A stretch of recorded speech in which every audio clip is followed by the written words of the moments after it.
Our final speaker is a man who needs no introductions in these halls, a great supporter of life and religious freedom. He's the governor of Kansas, Sam Brownback. Thank you. Thank you. Thank you. I have never seen a bigger rally at this State House than this one. This is the biggest I have ever seen. It is fantastic. It is encouraging. And you've had speakers from coast to coast here recognizing what's taking place in the state of Kansas, that the people of Kansas will not go quietly. We are going to fight for our religious liberty. We will fight for it.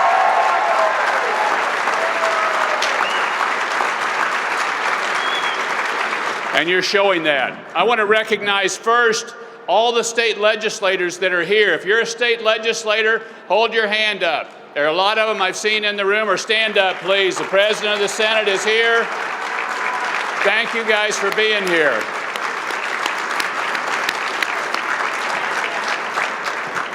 I fought for religious liberty around the world when I was in the United States Senate. Now we're having to fight for it at home. And we must fight for it. Religious liberty is at the heart of who we are as Kansans and Americans. Our country was built on the value of freedom, and it was built on religious liberty. You heard the first speaker speak about that. But it's for each generation to fight for their freedoms, and we must fight for ours for religious liberty.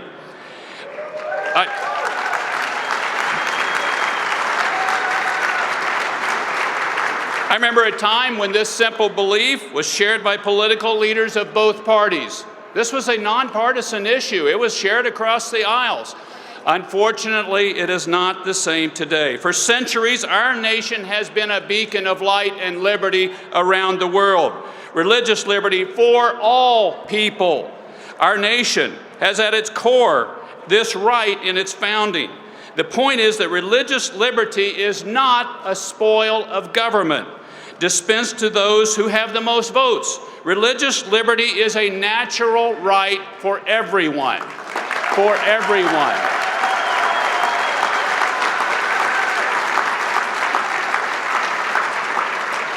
And indeed, as some of the speakers have already spoken, without religious liberty, we are not truly free.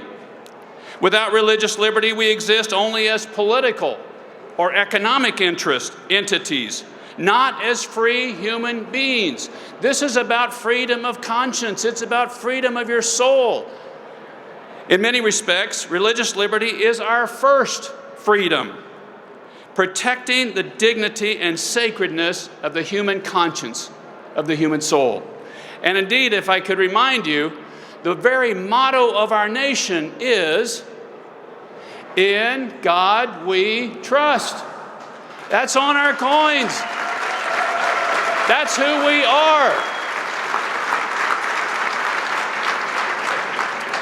Today we gather here in this place to stand united for religious liberty. We stand united for the principle that every human has dignity and the right to practice their religion free from unjust government coercion. You have that right.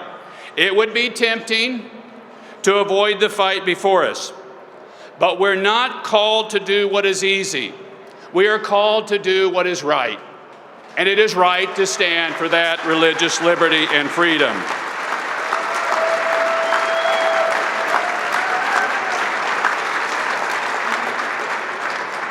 This country faces serious challenges within and without. Many of you may be feeling tired. You've been in these fights before. Your shoulders are weary, and the work is daunting. So rest if you need to, but don't quit. We need you now more than ever. Don't grow weary. We need you. We need you in this fight.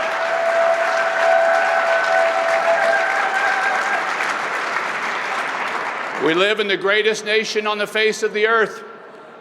We are fighting to ensure that this country remains a light in the darkness, a city on a hill, an example of freedom and hope. We will not go silently into the night. We will not give up on freedom. Remember who you are and what you're fighting for.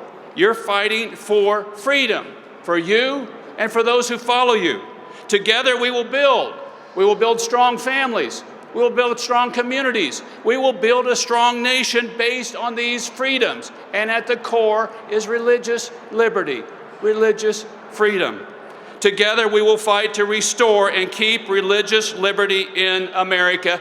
And the fight begins here and now. God bless you all, and God bless this country, and don't grow weary.